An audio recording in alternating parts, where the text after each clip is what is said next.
जाता है, जाकर अपने गुरु का संदेश पहुंचाता है। महादेव को जब हम गुरु कह के पुकारते हैं तो आज भी अधिकांश जगहों पे लोग पूछ बैठते हैं कि महादेव की पूजा तो होती आई है हजारों वर्षों से। हजारों वर्ष क्या, जब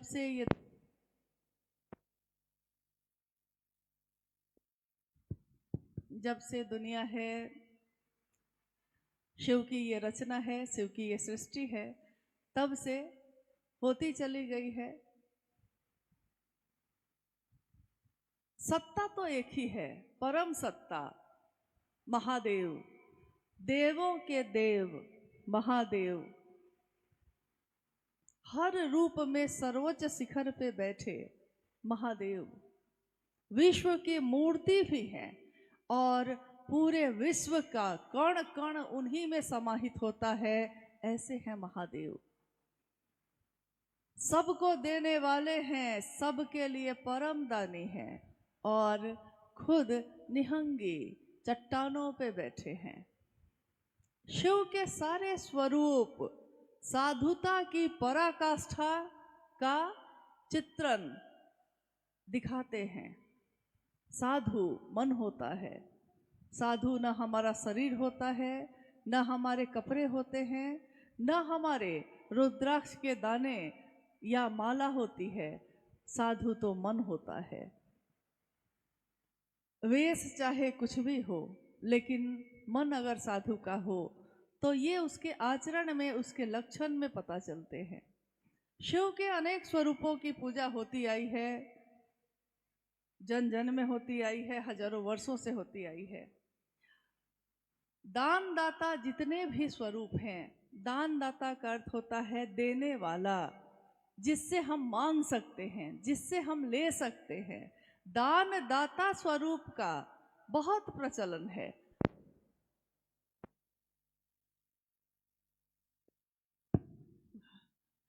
हर व्यक्ति शिव के दान दाता स्वरूप से तो जुड़ा है, लेकिन शिव के ज्ञान दाता स्वरूप से जुड़ाव बहुत कम है।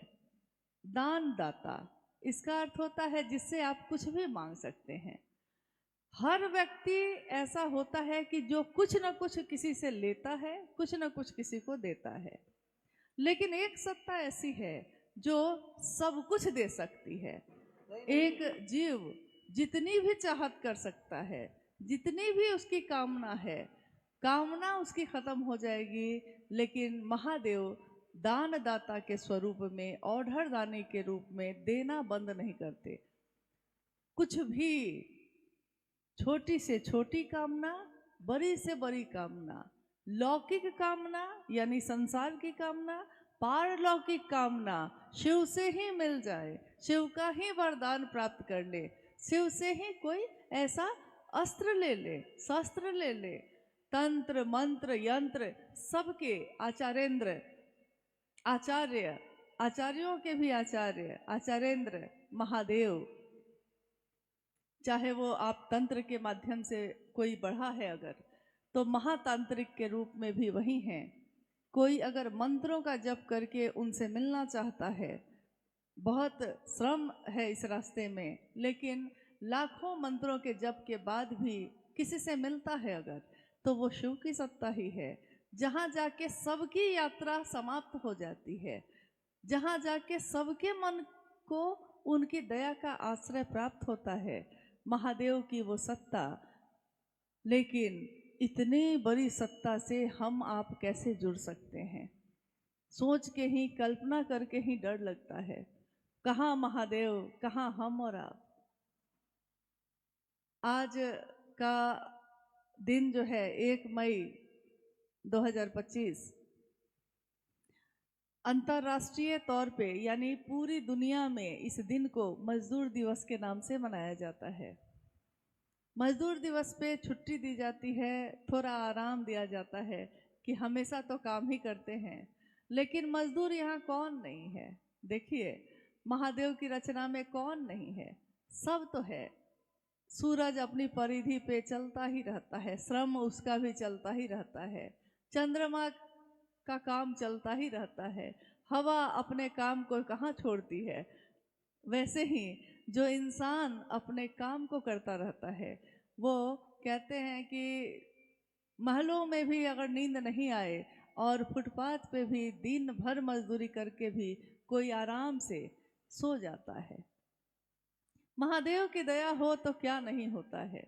दुनिया इस दिन को इस रूप में मनाती है, लेकिन महादेव से जब हमारा जुड़ाव होता है तो महादेव की सत्ता एक ऐसी सत्ता है जहाँ से हम आराम नहीं चाहते हैं, हम कैद चाहते हैं, रिहाई नहीं चाहते हैं।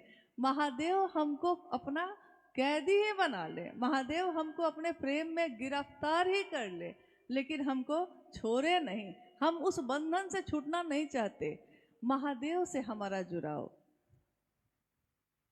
जगत गुरु शिव की जो अवधारणा है, जो दुनिया में आज तक चली आई है, उसमें जिसने महादेव को जैसा जाना उनको उतना ही बोला।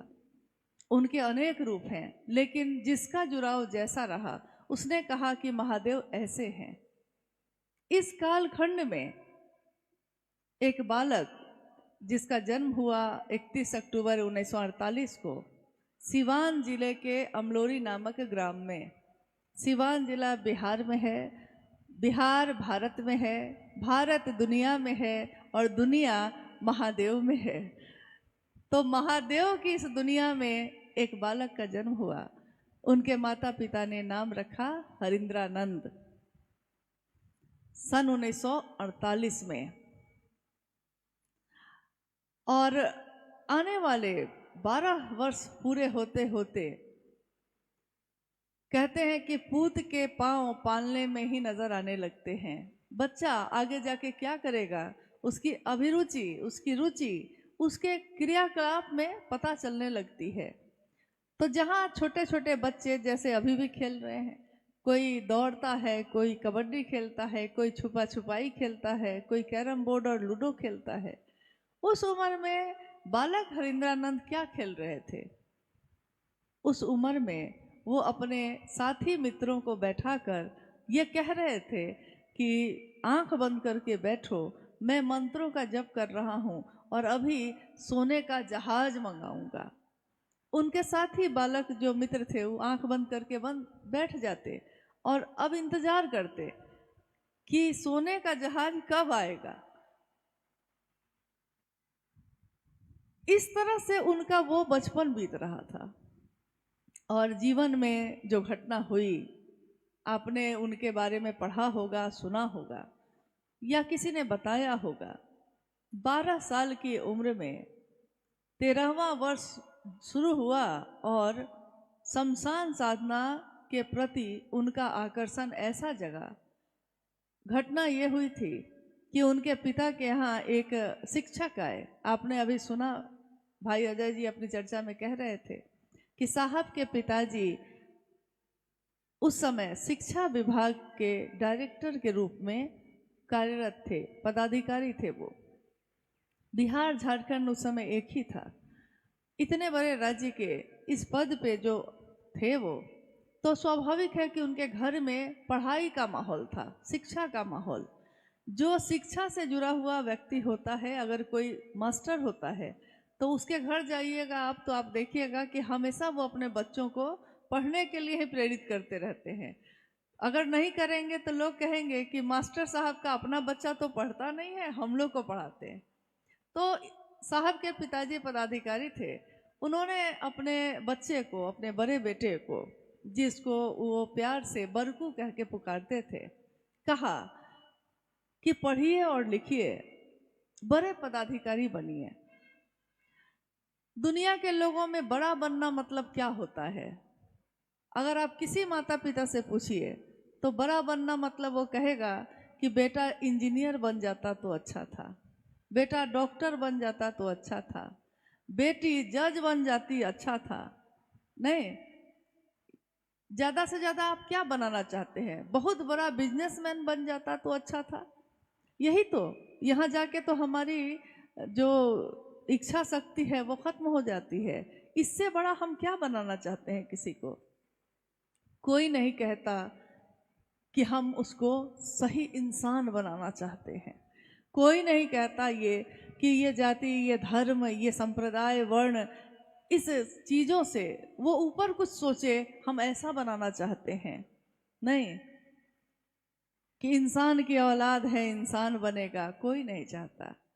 और अगर उसका बच्चा शमशान जाने लगे तब तो वो और घबरा जाता है। तब उसके माता पिता को लगता है कि मेरा बच्चा अघोरी बन जाएगा, वैराग्य ले लेगा, घर को छोड़ देगा। उस दिन भी ऐसा ही हुआ। उनके पिताजी को लगा, उनकी माँ को लगा कि ये क्या हो रहा है। उनके घर में एक शिक्षक आए और उनको कुछ ऐसा काम करते देखा साहब ने कि देखा कि वो अपनी बाईं बाह पे कागज को रगड़ते हैं और कागज पे शब्द उभर रहे हैं। कागज जो सादा है उस पे कुछ शब्द उभर जा रहे हैं।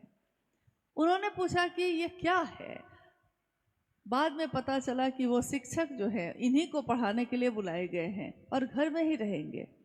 साहब ने अपने शिक्षक से जाकर पूछा, सोचा पूछूं। उससे पहले ही शिक्षक थोड़ा नाराज हो गए। उन्होंने बच्चे को, साहब हैदरानंद जी को बुलाया और कहा, भोजन करके बैठे थे, कहा कि बउआ एक खरीका ला के दीजिए। खरीका यानी दांत साफ करने की लकड़ी जो होती है, बउआ खरीका ला के दीजिए। बउआ यानी साहब हैदरानंद जी। इनको लगा कि हमसे खरीका मांगता है, हम क्यों दें। लेकिन क्योंकि वो मास्टर थे, पिताजी को पता चलेगा, तो उन्होंने क्या किया कि आंगन में जो झाड़ू रखा हुआ था नारियल का, नारियल के झाड़ू का तिनका तोड़ा। मन में बदमाशी, चिढ़, ये पढ़ाएंगे हमको। तो नारियल के झाड़ू के टुकड़े को तोड़ा और जाकर मास्टर साहब के हाथ में थमा दिया। मास्टर साहब ने जैसे ही देखा वो समझ गए कि ये नीम का खरीका नहीं है, ये तो झाड़ू का खरीका है। तो उन्होंने उस खरीके को थोड़ी चिढ़ से जमीन पे पटका और वो खरीका जो है सांप में बदल गया। छोटे तो थे ही, अचानक देखा कि लकड़ी का एक टुकड़ा और सांप में कैसे बदला। तो अचानक हुई इस घटना से वो चौंक गए और चिल्लाते हुए, मास्टर साहब चौकी पे बैठे थे, ये नीचे खड़े थे, सीधे मास्टर साहब के शरीर पे ही कूद गए। मास्टर साहब ने देखा कि अरे बच्चा तो घबरा गया, कहीं ऐसा ना हो कि मेरे जो मालिक हैं, इनके पिताजी, वो कुछ ना कर बैठे। तो उन्होंने कहा, बउआ बउआ कुछ नहीं है, कुछ नहीं है, कहीं कुछ नहीं है। उन्होंने फिर से पलट के देखा, सांप अब नहीं है, सांप के जगह पे फिर से खरीके का टुकड़ा ही है। बस एक घटना ही तो है। घटना, चमत्कार, चीज़ें बहुत लोगों के जीवन में होती हैं, लेकिन किसी किसी के जीवन की दशा और दिशा ही बदल जाती है और उनका मन पूरी तरह उन्मुख हुआ उस दुनिया की तरफ जिसको हम कहते हैं पारलौकिक दुनिया, जो दिखती नहीं है लेकिन जिसके कारण हम आप चलते हैं। हवा दिखती नहीं है लेकिन हमारे आपके प्राण चलते हैं। ये सृष्टि बनाने वाला दिखता नहीं है, लेकिन अगर वो ना हो तो ये सृष्टि चलेगी ही नहीं, इसका एक कण भी नहीं बन सकता है। आज दुनिया ने इतनी प्रगति कर ली, कितनी ज़्यादा। अंबाला की इस धरती को, अंबाला जिले को आप जानते होंगे कि विज्ञान की धरती भी कहा जाता है, वैज्ञानिक जिला कहा जाता है इसको। कारण क्योंकि वैज्ञानिक जितने उपकरण हैं उसका बहुत बड़ा केंद्र है ये, जहाँ ये बनता है। मुझसे ज़्यादा आपको पता होगा। यहाँ अंबाला की इस धरती पे एक नदी बहती है, शिवालिका पहाड़ियों से उतरी हुई वो नदी अंबाला जिले से गुजरती है और उस नदी के किनारे की एक घटना का जिक्र साहब श्री ने बार बार किया है। हम लोग इसके बाद इस बात पे भी आएंगे। फिलहाल बात हो रही है उस समय की, उनका मन घूमा किस तरह और उन्होंने शमशान का रुख किया। सन 1961 में पहली बार साहब श्री एक अघोरी का पता ढूंढते ढूंढते शमशान की उस भूमि पे पहुँचे जहाँ पहुँचने तक में बारिश हो रही थी, बारिश का मौसम था। वो साल था सन 1961। और वहाँ पहुँचने के बाद जब उस अघोरी से उनकी मुलाकात हुई, उन्होंने कहा मैं शमशान साधना सीखना चाहता हूँ। एक 12 साल के बच्चे को अपने सामने देखकर उस अघोरी को बड़ा आश्चर्य हुआ। ये बच्चा, मैं इतने समय से यहाँ हूँ, लेकिन उनकी जिद और उनका संकल्प देखकर उसने कहा कि ठीक है, मैं सिखाऊंगा। कुछ समय तक वो भी सीखा। जगह बदलता चला गया, पिताजी का तबादला होता चला गया, तो स्वाभाविक है पिता के साथ बच्चा भी चला गया, तो जगह बदलती गई, लेकिन साधना की पद्धति नहीं बदली। जगह बदलती चली गई। बहुत सारे जगहों पे उस समय साहब का जाना हुआ। जब उनके पिताजी का तबादला हुआ, सहरसा, जमुई, सारे जगहों पे उस समय वो गए और वहाँ के शमशान स्थलों को ढूंढ ढूंढ कर वहाँ तपस्या अपनी करती रहे, साधना अपनी करते रहे, कभी कब्रिस्तान में, कभी शमशान में। इस बीच में कुछ ऐसे गुरु भी मिले जिन्होंने कहा कि कुल कुंडलनी जगाने से भी ईश्वर से मुलाकात हो सकती है और चमत्कार भी सीख सकते हैं आप। जो चाहिएगा सो होइएगा। सारी कुंडलनी अगर जग जाए तो वो व्यक्ति साक्षात शिव ही माना जाता है, क्योंकि सहस्रार पे शिव बैठे हैं और शिव से वो मिल पाता है। ये सुनकर उन्होंने इस साधना को भी किया। दुनिया में जितनी तपस्या, साधना या तरीके हो सकते हैं, बारी बारी से सबको आजमा लिया। कहीं ये तरफ कम नहीं हुई, कहीं ये प्यास नहीं मिटी, और हर जगह जो सोच कर गए थे वो बात मिली भी नहीं। गुरु के रूप में आज भी कितने ऐसे हैं। गुरु और शिष्य परंपरा में कुछ अच्छे गुरु भी हैं, कोई सही गुरु भी है, लेकिन आज भी हम देखते हैं तो गुरु मतलब कि बस उसको चढ़ावा चाहिए। गुरु मतलब बस दरबार लगा है। गुरु मतलब वो खुद से ही जोड़ के बैठे हैं। कोई ईश्वर से जुड़ने की बात नहीं कर रहा। कोई ये नहीं कह रहा कि मैं रहूं ना रहूं, मुझको नहीं पकड़ना, महादेव को पकड़ना। ऐसा गुरुओं का अभाव है, सही गुरुओं का अभाव है। ये देखकर साहब श्री ने एक दिन, जब वो अब पटना आ चुके थे और उससे पहले सन 1972 में उनका विवाह राजमणि नीलम आनंद जी के साथ मनातूगढ़ में हो चुका था। सन 1972 में साहब हरिंदानंद जी उस समय कानून की पढ़ाई कर रहे थे पटना लॉ कॉलेज में। सन 1972 में 22 मई, जो अभी आने ही वाला है, इसी महीने में, यही महीना है वो, सन 1972 में राजमणि नीलम आनंद साहब हरिंदानंद जी की अर्धांगिनी बनी। शिव और शक्ति का ये अद्भुत मिलन धरती पे उस समय घटित हुआ। और लौकिक जीवन में साहब हरिंदानंद जी उस समय क्या कर रहे हैं? कानून की पढ़ाई कर रहे हैं। माँ नीलम आनंद राज परिवार की बेटी। मनातूगढ़ का मतलब ही होता है किला के जैसा घर। जैसा हम लोग इससे पहले जब चंडीगढ़ गए थे तो वहाँ ये जिक्र आया था और साहब की वो बात याद आई कि चंडीगढ़ यानी चंडी का किला, चंडी का घर। तो मनातूगढ़ मतलब माँ नीलम आनंद जी का वो घर, जो किले नुमा घर में रहती थी वो, जब उनका विवाह हुआ। और राज परिवार में, एक ऐसे परिवार में जहाँ 100 नौकर उनके आंगन में घूमते रहते, और बहुत बड़ा साम्राज्य, जहाँ तक नज़र जाती है अपनी ही समझिए, इस तरह की जगह पे रहने वाली बेटी नीलम आनंद जी जब साहब हरिंदानंद जी के साथ विवाह के बंधन में बंधी, उस समय वो अपनी पढ़ाई ही कर रहे थे, पटना में रह रहे थे।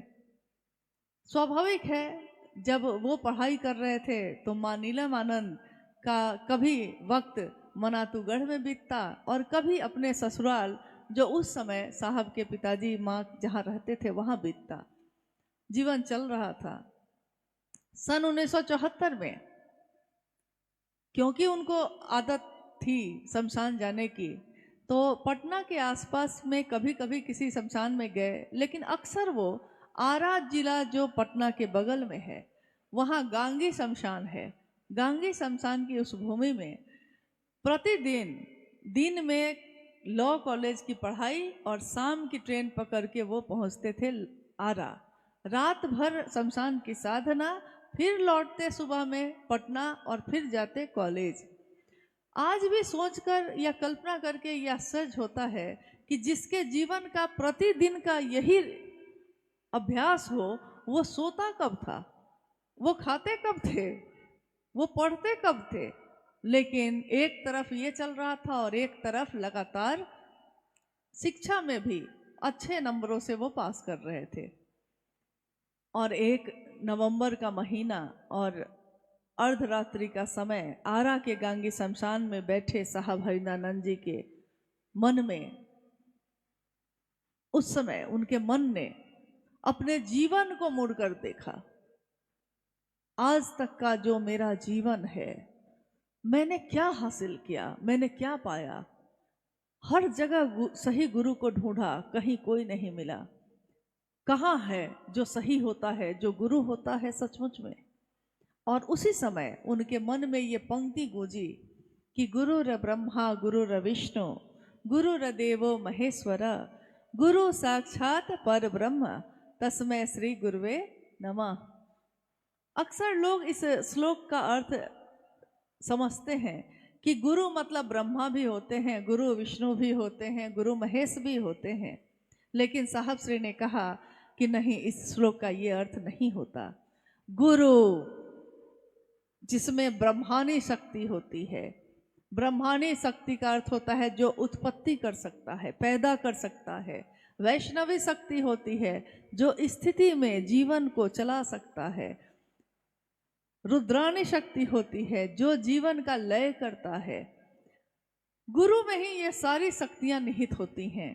और साहब ने कहा, मेरा मन हमेशा विपरीत सोचता है। दुनिया के लोग जिस लय में जाते हैं, मैं उसके विपरीत सोचता हूँ। मैं क्या करूँ, मैं ऐसा ही हूँ। उन्होंने सोचा कि जब गुरु भगवान होते हैं, भगवान गुरु क्यों नहीं है, वो भगवान ही गुरु क्यों नहीं है। सोचा तो उस समय, लेकिन उनके मन में इसका बीजारोपण तो 12 साल की उम्र में ही हो गया था, जब उनकी माँ ने कहा था उनको, उनकी माँ ने कहा था कि बरकू पढ़ लिख के कुछ बनिए। लोग कहते हैं कि आप अघोरी हो गए हैं, शमशान जाते हैं। हमारे पड़ोस, हमारे आसपास के रहने वाले लोग जब आते हैं तो कहते हैं कि आपका बेटा तो बिगड़ गया है, शमशानवासी हो गया है, कुछ नहीं कर सकेगा, बर्बाद हो गया है, आप पढ़िए, कुछ करिए। और साहब ने अपनी माँ को कहा था उस दिन, जब वो 12 साल के थे, उस दिन कहा था कि माँ, लोग कहते हैं कि इंसान भगवान के पास से आता है और भगवान के पास चला जाता है। कहाँ है वो भगवान, कौन है वो भगवान, मैं भी देखना चाहता हूँ। मैं जानना चाहता हूँ कि क्या वो सुनता है हमको, क्या वो देखता है कि जब इंसान आता है और इंसान जाता है भगवान के पास। माँ, मैं उस भगवान को इंसान के पास लाना चाहता हूँ। मैं लाऊंगा माँ, मैं भगवान को इंसान के पास लाऊंगा।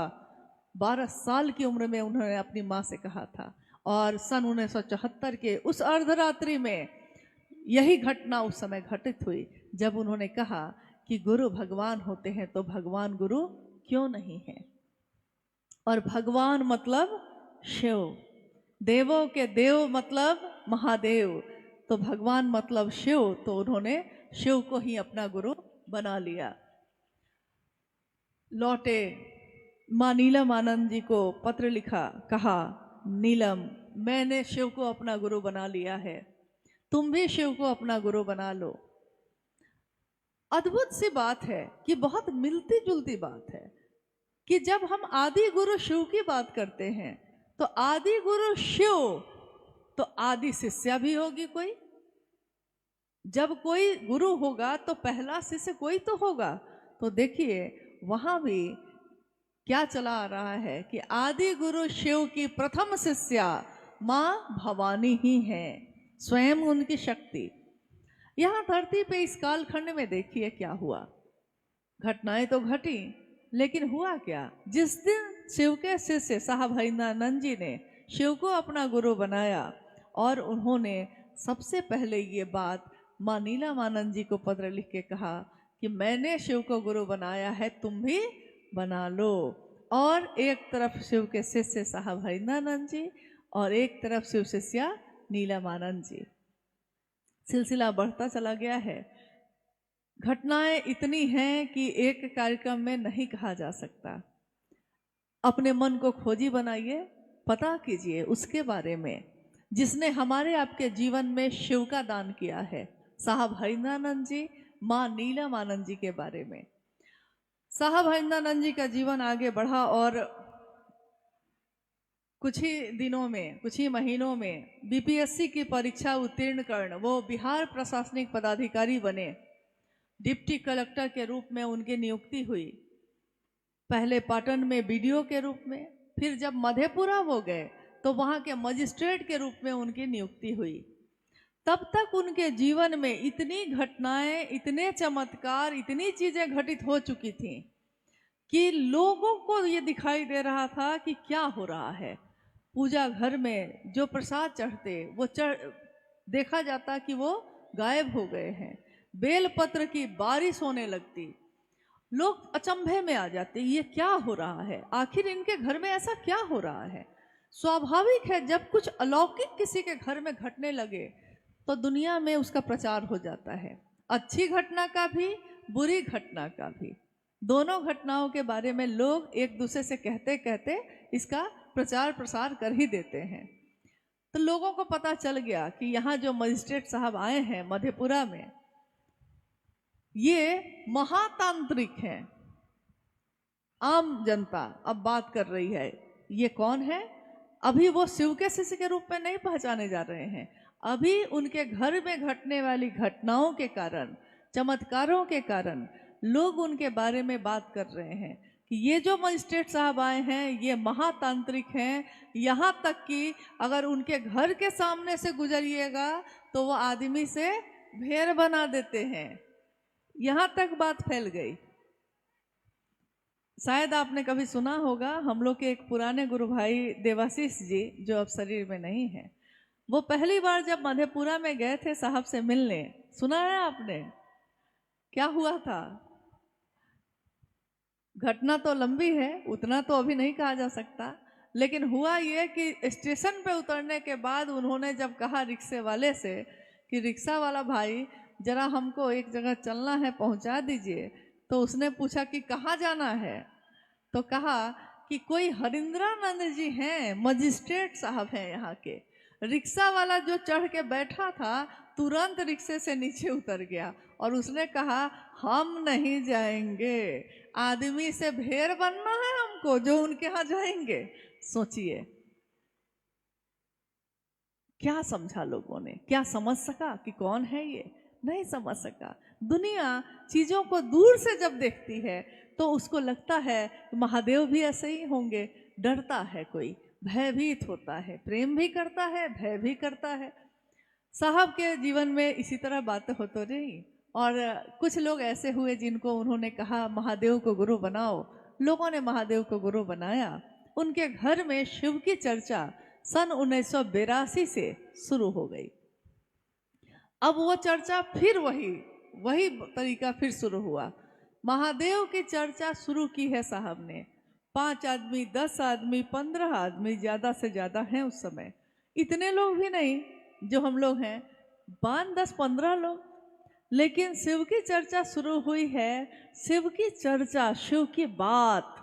लेकिन अगर इस बात में हम अपने मन को केंद्रित कर लेते हैं, मेरा मन उन्मुख हो जाए उस तरफ, तो हम अपनी स्थिति का, समय का, सबका भान खो बैठते हैं। उस दिन भी ऐसा ही होता था। उस समय साहब की चर्चा शुरू होती और वो बोले जा रहे हैं महादेव के विभिन्न स्वरूपों के बारे में, जगत गुरु शिव की मोहक छवि के बारे में साहब हरिंद्रानंद जी बोल रहे हैं। लोग उनके सामने बैठकर सुन रहे हैं। कब रात गुजरती चली गई पता ही नहीं चला और कब सुबह हो गई है ये भी पता नहीं है। जब थोड़ा विराम लिया है तो साहब ने कहा कि नीलम चाय बना दो।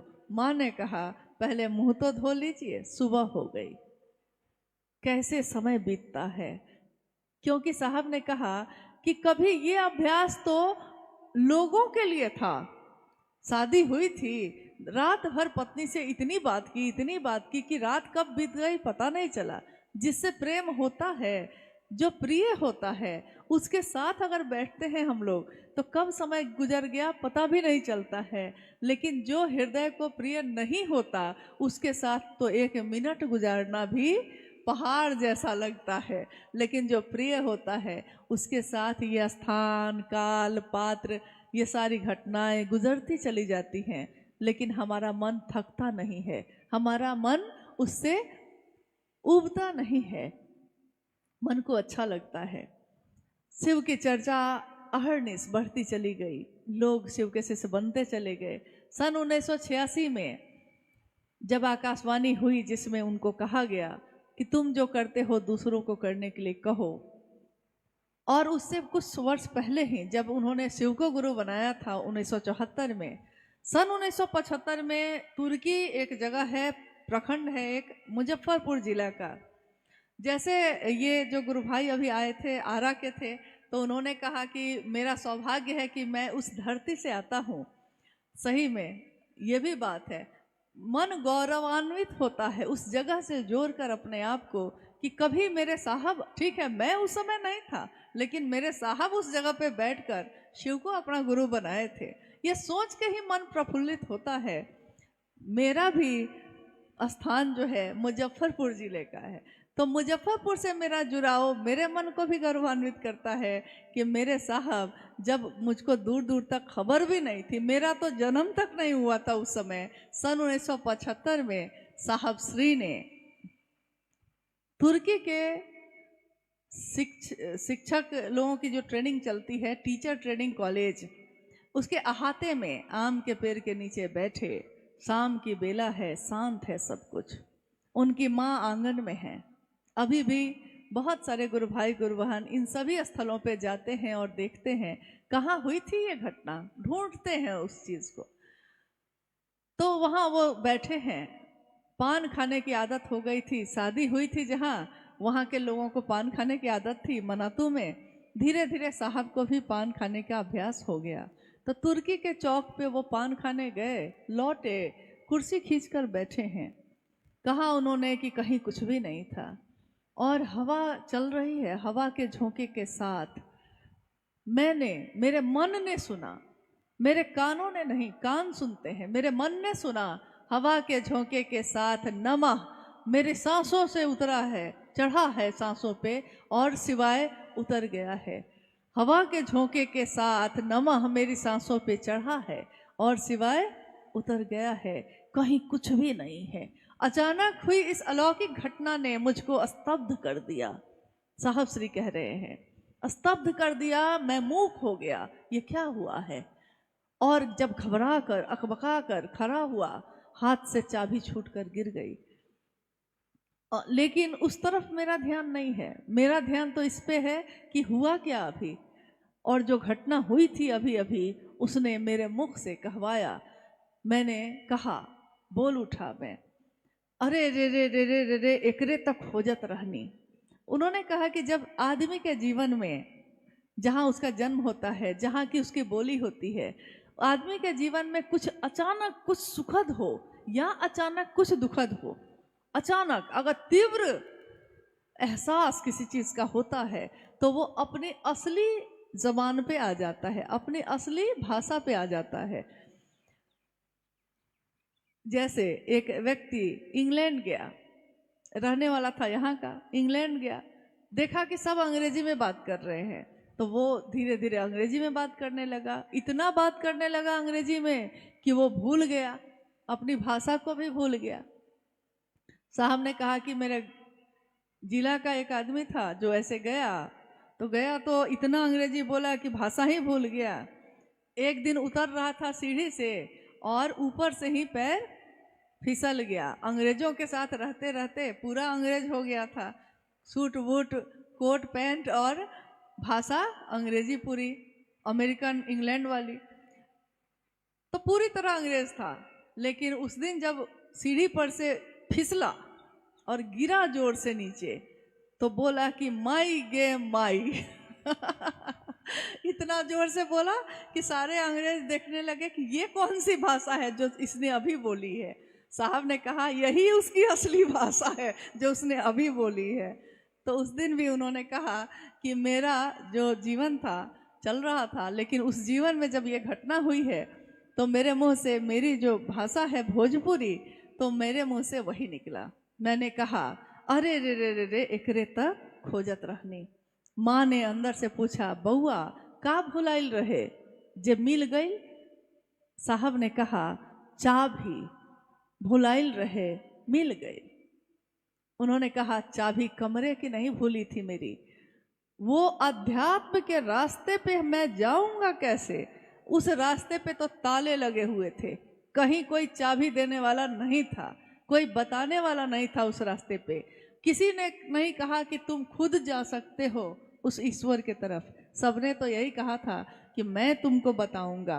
कोई पूजा बता रहा था, कोई साधना बता रहा था, कोई मंत्रों का जप बता रहा था, लेकिन सब में यही कह रहा था कि मैं। किसी ने नहीं कहा कि वो शिव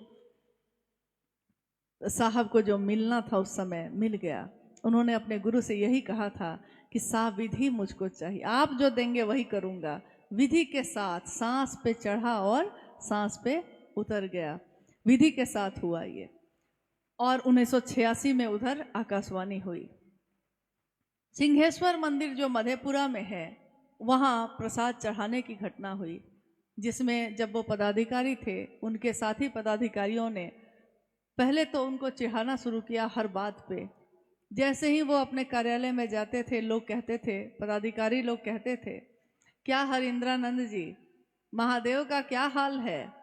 इनको बड़ा बुरा लगता था, दुख होता था कि लोग महादेव का मजाक क्यों उड़ाते हैं, मेरा उड़ाते हैं, महादेव का नाम लेकर मजाक क्यों उड़ाते हैं। साहब ने कहा कि मैंने अपने गुरु महादेव से ये मन ही मन कहा, लोग मेरा मजाक उड़ाते हैं, कहते हैं क्या हरिंद्रानंद जी, महादेव का क्या हाल है। आवाज आई, ये कम है कि कोई तुमसे मेरा हाल पूछता है, तुमसे मेरा हाल पूछता है। किससे पूछा जाता है हाल? जो नजदीक होता है उसी से ना कोई हाल पूछता है। साहब के मन को आराम मिला। उसके बाद उन्होंने इस बात की चिंता ही छोड़ दी।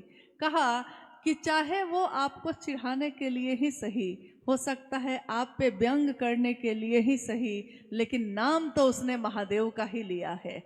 गुलाब की पंखुड़ियों को मसलिए तब भी खुशबू ही देता है, काट के फेंक दीजिए तब भी खुशबू ही देता है, सजा लीजिए अपने घर में तब भी खुशबू देता है, डालियों पे खिला होता है तब भी खुशबू ही देता है।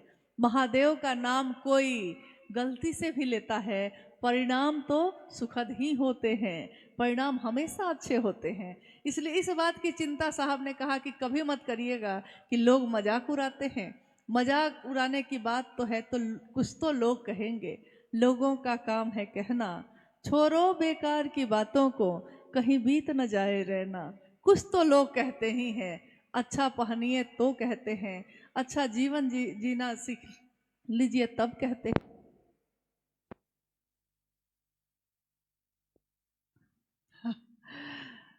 फटा हुआ पहनिए तब हंसते हैं।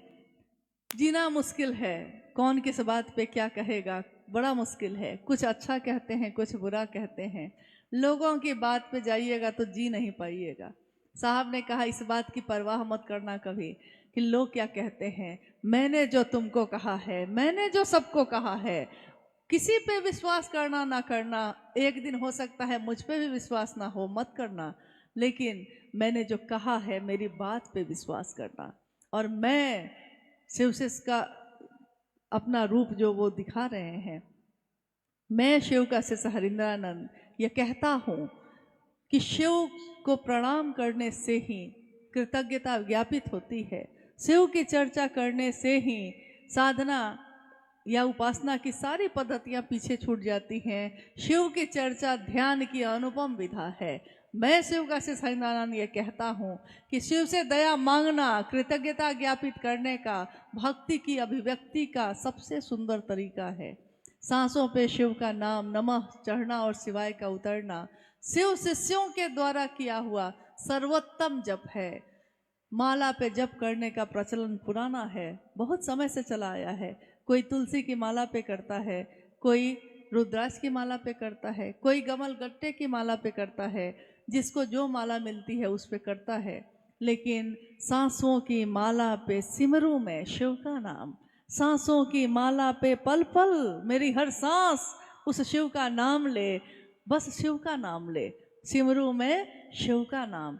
ये बात, ये पद्धति आज तक हर व्यक्ति के लिए किसी ने कभी नहीं कही। पहली बार साहब हरिंद्रानंद जी ने यह कहा, महादेव को गुरु बनाकर सांसों पे ही नमः शिवाय का जप करके उनको प्रणाम किया जा सकता है। अंबाला की ये जो धरती है जहाँ आज ये शिवगुरु परिचर्चा हो रही है, आज ये घटित हो रही है, लेकिन शिव के शिष्य हरिंद्रानंद जी के मन में ये घटित तो बहुत पहले हो चुकी है, आज दिख रही है। लेकिन ये सारी चीज़ें बन तो उसी दिन में गई थी। हर कुछ दिन के बाद किसी न किसी चर्चा में उन्होंने इस स्थान का नाम लिया है, अंबाला का नाम लिया है। तो अंबाला का नाम लिया है यानी उनकी सोच में अंबाला रहा है हमेशा। आज अंबाला की इस धरती पे पहली बार एक आयोजन हो रहा है शिव गुरु के नाम पे। अद्भुत और अप्रतिम ये पल, ये सुखद पल जो बीत रहा है, शायद आने वाले समय में इससे भी सुंदर पल आएगा, आएगा ही आएगा। और आएंगे लोग, और बोलेंगे लोग, और काम करेंगे महादेव का। शायद हम लोग देख पाएँ ना देख पाएँ, ये तो नहीं जानते। लेकिन आज जो ये घटित हो रहा है, ये आज की जो अनुभूति है ये यही है कि हमारे साहब और दीदी की उपस्थिति हर पल हर स्थान पे है। बिना उनकी उपस्थिति के ये घटित नहीं हो सकता था, आज हो रहा है। उनकी सोच है। यहाँ की एक घटना आपने सुनी होगी, किसी न किसी से सुनी होगी, या साहब की चर्चाओं में सुना होगा। अक्सर उन्होंने इस घटना को दोहराया। हम लोग हमेशा इस बात को करते थे कि साहब आखिर कहना क्या चाहते हैं, साहब आखिर इस घटना को बार बार क्यों बताते हैं। वो सीधे सीधे नहीं कह के क्या इस घटना को बता के क्या कहना चाहते हैं। घटना क्या है? ये घटना अंबाला छावनी के नाम से जाना जाता है। अंबाला कैंट यानी सेना की छावनी है। यहाँ अंग्रेजों के समय से है। ये अंग्रेजों के समय से इस जगह पे छावनी रही है, आज भी है, पूरी तरह है। और ये घटना उस समय की है। ये नदी जो शिवालिका पहाड़ से बहती है और अंबाला से गुजरती है, पहाड़ी नदी है तो स्वाभाविक है, पहाड़ की नदी जो उतरती है तो उसमें कभी भी पानी कम होता है और अचानक से बहुत तेज पानी आ जाता है। हम लोग जब तक समझते हैं तब तक पानी इतना तेज हो जाता है कि पार करना भी मुश्किल होता है। ये घटना जो साहब श्री के मुख से, साहब श्री के द्वारा हम सब ने सुनी है, आज हम इस अंबाला की धरती पे साहब के द्वारा उसी घटना को फिर से दोहराना चाहते हैं, सुनाना चाहते हैं, ताकि हमारा मन पूरी तरह इस बात को समझ सके कि आखिर उन्होंने क्या कहा, कब कहा, क्यों कहा। इस घटना को बताने का उद्देश्य क्या है, बार बार बताने का उद्देश्य क्या है। घटना है कि एक अंधेरी रात में बारिश का समय था और तूफान चल रहा था। एक नंबरदार जो अंग्रेज लोगों के द्वारा था, तो भारत का ही यहीं का था, लेकिन अंग्रेजों के द्वारा नियुक्त था। नंबरदार एक पद होता है, उस समय मिला हुआ था उनको। घोड़े पे सवार होके वो लोग जब चलते थे तो लोग थर्राते थे भय से, यानी उन लोगों से दूसरे भय खाते थे, वो किसी से डरते नहीं थे। परिस्थिति किसी को भी कहीं भी लाके खड़ा कर सकती है। उस अंधेरी रात में अचानक नंबरदार जब वहां पहुंचते हैं उस नदी के किनारे, तो नंबरदार के उस नदी के किनारे पहुंचते पहुंचते बारिश इतनी तेज हो चुकी थी कि नदी का पानी उफान मार रहा था और नंबरदार का घर नदी के उस पार था। तो अक्सर वो आते थे, घोड़े से ही पार करके चले जाते थे, लेकिन उस अंधेरी रात पीछे भी नहीं लौट सकते थे और आगे भी तूफानी बारिश होने के कारण पूरी नदी पानी से भरी हुई थी और बहुत तेज प्रवाह था उसका। नंबरदार खड़ा हो गया वहां और सोचने लगा अब क्या करूं। असहाय असहाय जब व्यक्ति होता है तब निर्भर होता है। चारों तरफ नजर घुमाई उसने, देखा कि दूर एक साधु, एक अघोरी बैठा हुआ है। नंबरदार को अपनी तरफ देखते हुए साधु ने इशारे से बुलाया। समझ गया कि संकट में फंसा हुआ है, बुलाया। क्या बात है बच्चा? नंबरदार ने कहा, बाबा उस पार है मेरा घर, लेकिन इतना तूफान होने के बाद अब ये पानी पार करना बड़ा मुश्किल है, कैसे जाऊं? अघोरी ने कहा कि इतनी सी बात है। अघोरी ही तो था। साहब ने कहा कि अघोरियों का स्वभाव होता है कि प्रणाम करिए तो खुश हो जाते हैं, उनको चीजें नहीं चाहिए आपकी, थोड़ा आपने किया है तो वो प्रसन्न हो गए। उन्होंने कहा कि अरे इतनी सी बात है, हाथ अपने आगे करो। उसने अपने दोनों हाथ आगे कर दिए और बालू जो भींगा हुआ था, नदी के किनारे का बालू जो भींगा हुआ था, उस बालू में उस अघोरी ने अपनी उंगलियों को डुबाया। सामने नंबरदार जो हाथ फैला के बैठा हुआ था, उसके एक हाथ पे शी और एक हाथ पे व लिख दिया और कहा, इसी को देखते हुए देखो तो क्या है। नंबरदार ने अपने हाथ को जोड़ा, कहा शिव। अघोरी ने कहा, इसी शिव को देखते हुए नदी पार कर जाओ। मंत्रमुग्ध सा वो नंबरदार अपने हाथों पे उस शिव को देखता हुआ नदी की तरफ बढ़ गया, जैसे किसी चीज का होश नहीं था उसको। बढ़ गया, नदी पत्थर बनती चली गई, पत्थर की तरह उसका पानी बनता चला गया और नंबरदार उस पे चलता हुआ आधे से ज्यादा दूर वो जा चुका था। आधी से ज्यादा दूरी उसने तय कर ली थी, थोड़ी ही दूर अब बचा था कि तब तक अचानक जैसे उसका सम्मोहन टूट गया और उसने देखा अपने हाथों को, जो देख रहा था। देखते हुए उसके मन में एक विचार कौन था?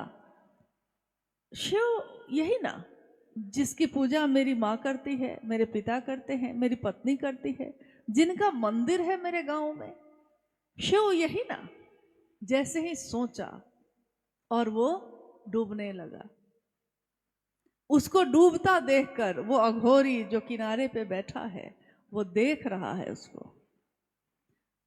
जैसे ही उसने देखा ये डूब रहा है तो उसने वहीं से आवाज दी उसको, कहा, रे रे अपने शिव को छोड़, मेरे शिव को देख। उसकी तेज आवाज गूंजी और नंबरदार जो डूब रहा था, डूबते डूबते उसने अपने हाथों को ऊपर करके जोड़ा, अघोरी के शिव का ध्यान किया और फिर से पानी पत्थर हो गया, वो उस पार उतर गया। साहब श्री के द्वारा सुनाई हुई ये घटना, ये कहानी नहीं है, उन्होंने कहा ये सच्ची घटना है। ये घटना हमारे आपके मन को बहुत कुछ समझाती है अगर हम समझना चाहें तब। हम में से यहाँ बैठे हर व्यक्ति ने शिव को अपना गुरु माना है। कहा किसने था ये? शुरुआत, उद्गम कहाँ से है? किसके मन में ये विचार आया? किसके हृदय से फूटा? ये विस्तार जो धरती पे हुआ है, ये विस्तार करने वाला कौन है? किसके कहने से हम लोगों ने शिव को अपना गुरु बनाया है? आप लोग भी कह सकते हैं किसके कहने से बनाया है। यानी किसी एक के कहने से हमने शिव को बनाया है। उन्होंने कहा कि मेरे शिव को देख, तू अपने शिव को छोड़। शिव तो वही है, लेकिन उस शिव से तेरा रिश्ता बड़ा कमजोर है, बहुत पुराना, बहुत कमजोर, कभी भी टूट जाता है। ये रिश्ता है कि अभी महादेव ने नहीं दिया तो छोड़ा, उसको माना, उसने नहीं दिया तो छोड़ा, इसको माना, ये तो है रिश्ता। तो महादेव से ये रिश्ता जो है बड़ा कमजोर है। लेकिन शिव के शिष्य हरिंदानंद का जो अपने गुरु से रिश्ता है, वो इतना गहरा है, इतना गहरा है कि सारी दुनिया एक तरफ हो जाएगी तब भी वो अपने गुरु के लिए किसी से समझौता नहीं करेंगे। सारी यातना, सारी चीजें सही उन्होंने, लेकिन महादेव को महादेव ही रहने दिया। वहां तक ये बात नहीं आई जैसे ढाल बन के कोई खड़ा हो, जैसे कोई सैनिक खड़ा हो और सोच लिया है उसने कि पीछे तो धरती पे कदम रखने नहीं देंगे, जितने बाण चलाने हैं हम पे ही चला लो, पीछे के लोग तो सुरक्षित ही रहेंगे। तो साहब को पे इस दुनिया के लोगों ने कितने तरह की बातें की, उपहास किया, अपमान किया। किसने? अभी अभी आपने घटना सुनी कि लोग उनका मजाक उड़ा रहे थे।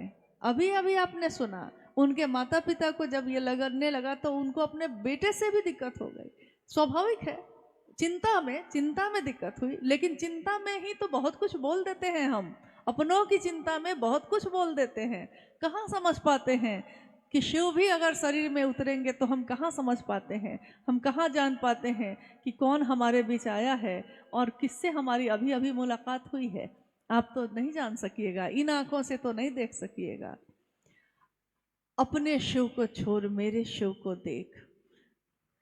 किसी पे विश्वास हो या ना हो, मेरी बात पे विश्वास करना। ये तीनों सूत्र सहायक हैं शिव को गुरु बनाने में। सहायक मतलब मदद करते हैं, लेकिन मुख्य चीज क्या है? कौन सी ऐसी मुख्य चीज है जिसकी मदद के लिए ये चीजें हैं?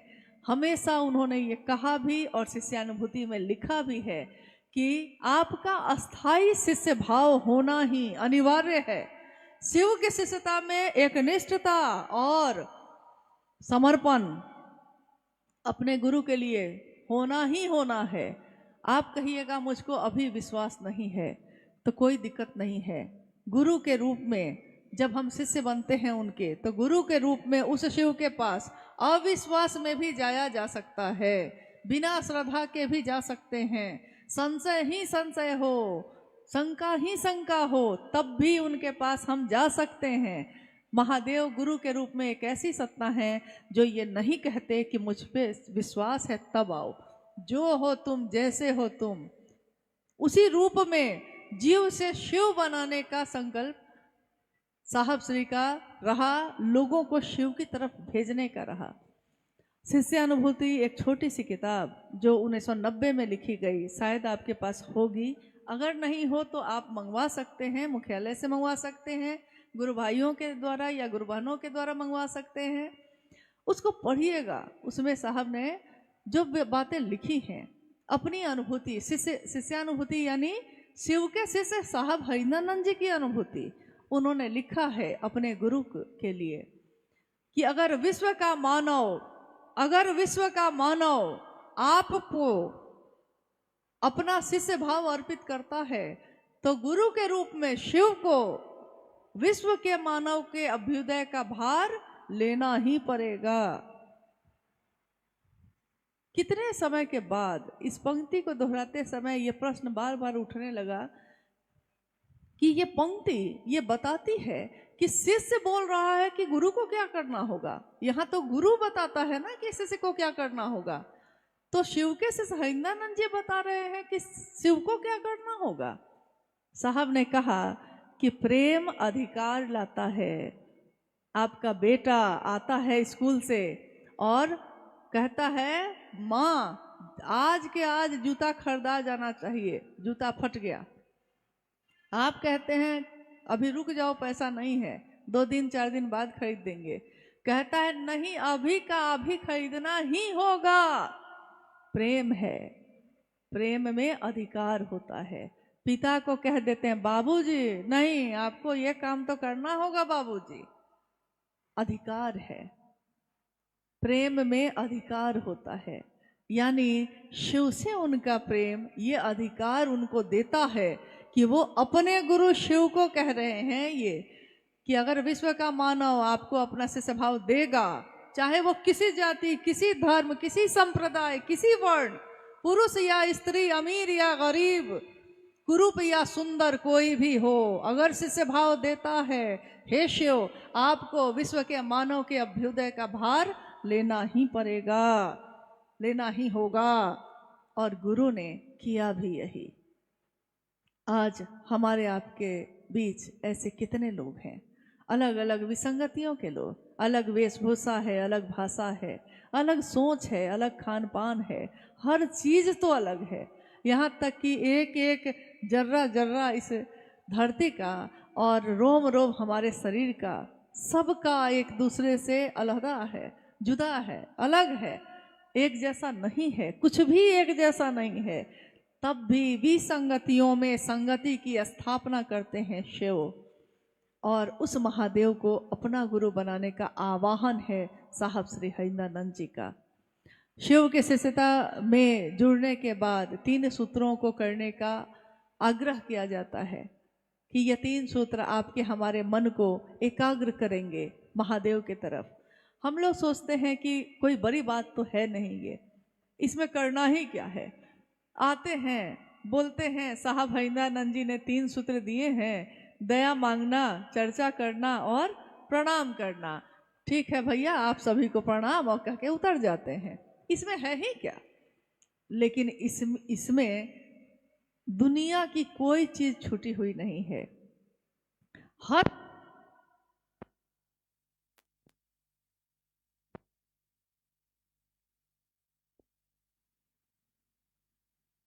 हाँ चलिए, कभी हटती है कभी आती है ये बिजली क्या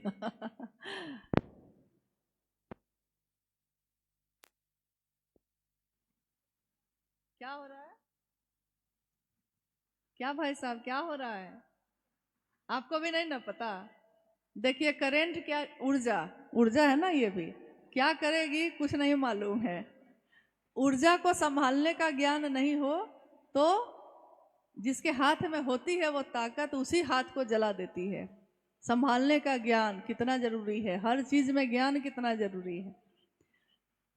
शिव से दया मांगना पहला सूत्र है। हम लोग प्रतिदिन अपने जीवन में करते हैं, करने जैसा, मशीन की तरह करना है इसलिए कर लिया है, मशीन की तरह कर रहे हैं। मशीन में यानी टेप रिकॉर्डर में प्रेम के गीत बजते हैं, लेकिन मशीन को प्रेम किसी से नहीं होता। मशीन में दुख के, शोक के, रोने के गाने बजते हैं, लेकिन मशीन की आंखों से आंसू नहीं बहते। जिसमें संवेदना होती है, जिसमें एहसास करने की क्षमता होती है, सुख या दुख वही महसूस करता है, आनंद भी वही महसूस करता है। जीव से शिव भी वही हो सकेगा, संभावना है ये। तो शिव से दया मांगना यानी इसमें थोड़ा भाव भी हो। ठीक है भैया, ये माइक ठीक है, ये ठीक है।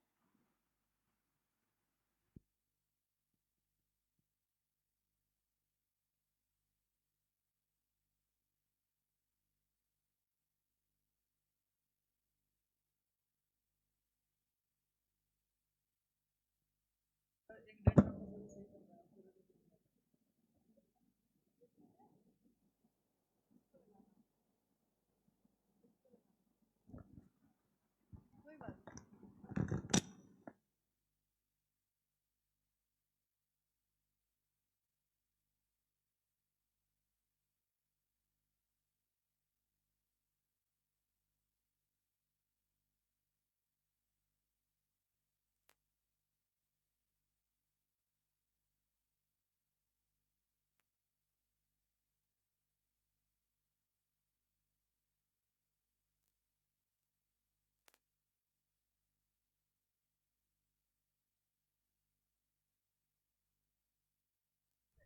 हेलो। छोड़ दीजिए, नहीं इसको हटा ही दीजिए कोई बात नहीं, कोई बात नहीं, ठीक है, छोड़ दीजिए, छोड़ दीजिए उसको।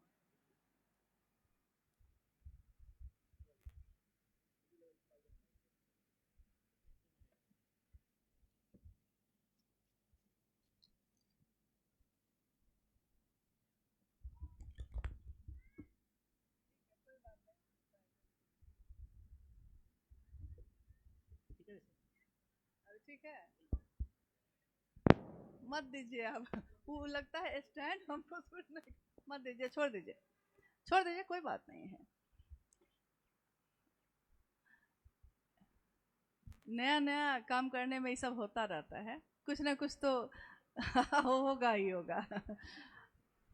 लेकिन कुछ भी बिगड़ता रहे उसको फिर से बना के ठोक पीट के ले चलना है। हाँ, इसके कारण रुकना नहीं है। तो खैर,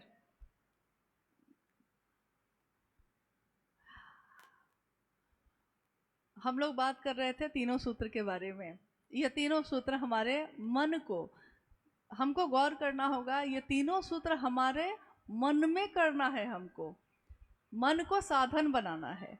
तो मन ही साधन है, ये साहब हरिंद्रानंद जी समझ चुके थे कि मन ही साधन है किसी को अपना बनाने में। पहला सूत्र दया मांगना, ये भी मन ही मन अपने गुरु शिव को ये संप्रेषित करिए कि हे शिव, आप मेरे गुरु हैं, मैं आपका शिष्य हूँ, मुझे शिष्य पर दया कर दीजिए। बार बार मन का ये संप्रेषण, हमारे मन को जो बिखरा हुआ है दुनिया में, चारों तरफ भटका हुआ है, एक ही बार में मन कितनी जगहों पे है, ये पूरी तरह महादेव के तरफ ये मन उन्मुख कैसे हो, इसके लिए बार बार मन का ये संप्रेषण अपने गुरु शिव को, याद रखिएगा, मन का संप्रेषण। और मन से किसी चीज को कहीं भेजने के लिए तो मन को उस चीज पे टिकाना पड़ता है। यहाँ तक कि हम मंदिरों में भी अगर जाते हैं कभी, तो हमारे माता पिता हमेशा कहते रहे कि बउआ आंख बंद करो, आंख बंद करो, हाथ जोड़ो और अपना पूरा ध्यान लगाओ महादेव पे। नहीं, मूर्ति है लेकिन सामने है, आंख क्यों बंद करवा रहे हैं भाई, आंख खोल के कहिए। नहीं, कभी भी आपने देखा होगा कोई साधना या कोई इस तरह की पद्धति लोग आंख बंद करके करते हैं। क्यों ऐसा करते हैं? क्योंकि आंख बंद करना मतलब बाहर की चीजों से कटकर अपने अंदर देखने की विधा को विकसित करना, इसको बढ़ाना, हम अपने को देख पाए, हमारा अंश जो है हम उसको देख पाए। इसके लिए अद्भुत सी बात है शिव चर्चा में या शिव की शिष्यता में भी कि यहाँ आंख बंद करने के लिए नहीं कह रहे हैं साहब हरिंद्रानंद, वो कभी नहीं कह रहे हैं ये बात कि आंख बंद करके बैठिएगा कहीं पे। वो कह रहे हैं कि मन ही मन अपने गुरु शिव से दया मांगिए। और ये दया मांगने का जो तरीका है, ये दुनिया में आप कोई भी काम करते हुए कर सकते हैं। खेत में खेती करते हुए, घर में खाना बनाते हुए, सफाई करते हुए, रोड पे जाते हुए, फैक्ट्री में काम करते हुए, ऑफिस में बैठे हुए, बिजनेस करते हुए, दुनिया का कोई भी काम करते हुए हमारा मन तो उससे जुड़ा ही होता है जो मेरा अपना होता है। और महादेव मेरे अपने हो जाएं, हुए नहीं हैं, होने की कोशिश में है, हो जाएं, इसके लिए बार बार पहला सूत्र जो है उसको, उसकी आवृत्ति ली जाती है। जैसे गाड़ी जो चलती है, पहला गियर अगर उसका नहीं लगाइएगा तो उसके बाद दूसरा, तीसरा, चौथा, पांचवा कोई गियर नहीं लग सकेगा। पहला गियर साइलेंट होता है, पहला गियर ऐसे लगा के लोग छोड़ देते हैं, उसके बाद दूसरा तीसरा गियर लगाते हैं। गाड़ी चलाना मतलब हम थोड़ा सा सीखे थे, ज़्यादा नहीं, लेकिन उसमें मैंने देखा था यही, साहब ने भी यही कहा कि दया मांगना यानी शिव शिष्यता के भाव में अपने मन को ले जाने की पहला कदम, पहली प्रक्रिया महादेव से दया मांगना। अगर मन सीख जाता है तो फिर क्या होता है? दूसरा सूत्र शिव की चर्चा, दूसरों को समझाना और बताना ताकि मेरा मन भी समझ सके। कभी कभी आपने ये पंक्ति सुनी होगी, दो धारी तलवार है, दो धारी तलवार है। तो लोग कहते हैं दो धारी तलवार मतलब तलवार तो काटती है, लेकिन ये दो धारी तलवार काटती नहीं है, जोड़ती है, दोनों को एक साथ प्रभावित करती है, जो बोलता है उसको भी, जो सुनता है उसको भी, दोनों के मन को शिव भाव से आप्लावित करती है। शिव की चर्चा स्वयं को और समूह को, यानी जो सुन रहा है उसको भी, जो बोल रहा है उसको भी, अगर दोनों को शिव भाव से आप्लावित ना करे तो शिव चर्चा का कोई फायदा नहीं। अगर मेरे मन को ही नहीं डुबा सका वो महादेव में, घेरे में ही नहीं ले जा सका महादेव के, तो क्या फायदा हुआ? कोई फायदा नहीं। शिव की चर्चा शिव के लिए करना, आज तक तो हम लोगों ने सुना था अपने लिए करना, दूसरे के लिए करना, बेटा के लिए, बेटी के लिए, परिवार के लिए करना, महादेव के लिए करना। क्या हम ऐसा कर सकते हैं? क्या हमारे ये करने का कोई परिणाम है? करके तो देखना पड़ेगा इसके लिए।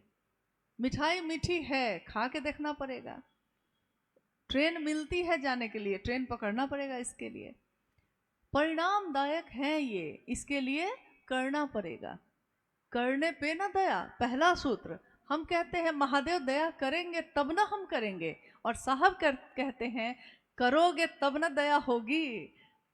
इंतजार में बैठे हैं कि महादेव दया करेंगे तब हम जाएंगे, और साहब कह रहे हैं कि करिए तब ना दया होगी। दया होगी किस पे? शिष्य पे ना। तो शिष्य जब करेगा तभी ना दया होगी। तो पहला सूत्र और दूसरा सूत्र दोनों शिव के घेरे में नहीं हो तो नहीं कर सकते। तीसरा सूत्र, शिव को प्रणाम करना। शिव को प्रणाम करने के लिए बहुत सारी प्रक्रिया पहले से हमारे समाज में, हमारी दुनिया में स्थापित विधियां हैं, जिसमें हाथ जोड़ के प्रणाम करना, झुक के प्रणाम करना, अपने पूरे शरीर को लेटा के प्रणाम करना, साष्टांग प्रणाम करना। अलग अलग तरह की विधियां हैं। आपने देखा होगा कहीं कहीं किसी जगह पे अगर आप जाइएगा, कोई धार्मिक आध्यात्मिक जगहों पे जाइएगा, तो आप देखिएगा कि प्रणाम ही है, करना प्रणाम ही है। मुद्राएं अलग अलग हैं, सबके तरीके अलग अलग हैं। कोई अंगूठा जोड़ के करता है, कोई ऐसे हाथ को मोड़ मोड़ के कर रहा है, कोई हाथ को पीछे बांध के कर रहा है। यानी शरीर की मुद्रा सबकी अलग अलग है, लेकिन प्रणाम तो मन करता है। और साहब श्री ने कहा प्रणाम भी तो आपका मन ही करेगा। उस महादेव को मन ही मन प्रणाम करिए, बार बार करिए। एक पत्थर पे पानी फेंकिए, पत्थर का कुछ नहीं बिगड़ता है, लेकिन अगर बूंद बूंद, एक एक बूंद उस पत्थर पे लगातार अनवरत, एक बूंद पानी की कुछ नहीं बिगाड़ सकती किसी का, लेकिन लगातार उसका अभ्यास, लगातार उसका गिरना, निरंतर ये प्रक्रिया एक दिन उस पत्थर को भी फाड़ देती है। और हमारा आपका मन जो इतने संवेदनाओं से घिरा हुआ है, इतने एहसास है उसमें, प्रेम, सहानुभूति, करुणा को महसूस करता है, उस मन में महादेव के लिए ये तीनों सूत्र करना धीरे धीरे हमारे बिखरे हुए मन को, जो चारों तरफ फैला है, सीधे महादेव के तरफ उन्मुख करता है। संसार में इसको कहते हैं गुरुमुख होना। गुरु का के तरफ मुख का होना नहीं, मेरे मन का गुरु के तरफ उन्मुख होना। तो ये तीनों सूत्र इसमें मदद करते हैं। और जैसे ही हमारा मन पूरी तरह उन्मुख हो जाता है, तो ये अस्थाई शिष्य भाव लगातार हमारे मन में अस्थाई। अब बाहर से कुछ भी होगा ये बदलेगा नहीं। अब महादेव देंगे कि नहीं देंगे, बदलेगा नहीं। हम ना अपना बेटा अच्छा है कि बुरा है, हम बेटा नहीं बदलते हैं। मेरा पति अच्छा है या बुरा है, हम पति नहीं बदलते हैं। मेरे अपने माँ बाप कैसे हैं, हम अपने माँ बाप को नहीं बदलते हैं। लेकिन जैसे ही हमारा रिश्ता कमजोर होता है उस ईश्वर से, तो हम ईश्वर बदलने लगते हैं, हम धर्म बदलने लगते हैं, हम रास्ते बदलने लगते हैं। लेकिन अगर हमारा मन उस महादेव पे टिक जाए, एक बार टिक जाए, एक प्रणाम हो जाए महादेव को, फिर वो हिल भी नहीं सकता। क्योंकि अब महादेव ने हमको आपको पकड़ लिया है। हम अपनी तरफ से पकड़ते हैं तो छूटते हैं, कभी छूट जाते हैं, कभी हाथ छूट जाता है। लेकिन अगर महादेव पकड़ेगा तो वो कभी नहीं छोड़ेगा। महादेव पकड़ेगा कैसे? क्या महादेव आज नहीं पकड़े हुए हैं? पकड़े हुए हैं। लेकिन गुरु और शिष्य परंपरा ये बताती है कि गुरु कोई भी हो वो ईश्वर से मिलवाता है, सही गुरु। शिव भी जब गुरु होंगे तो वो ईश्वर के अपने ही स्वरूप से मिलाएंगे, महादेव का समग्र स्वरूप। तीसरा सूत्र में जब हम नमः शिवाय से प्रणाम करते हैं, नमः शिवाय मंत्र शिव के समग्र स्वरूप को प्रणाम निवेदित करने की अनुपम विधा है। ऐसी विधा जो शिव के संपूर्ण स्वरूप को प्रणाम करती है एक साथ। तो ये तीनों सूत्र जो सुनने में या कहने में बहुत आसान लगते हैं, ये दुनिया का सबसे कठिन काम है। लेकिन आपके हमारे निरंतर अभ्यास से ये एक दिन हो जाता है। लेकिन निरंतर लगातार ये करना होगा। अपने लिए तो हमने बहुत कुछ किया है, आइए महादेव के लिए करते हैं। ये सौभाग्य मिला है इस जीवन में। आज का ये कार्यक्रम जो है अब तो थोड़ी देर तो हो गई है, लेकिन कोई जिज्ञासा है तो कहिए भाई।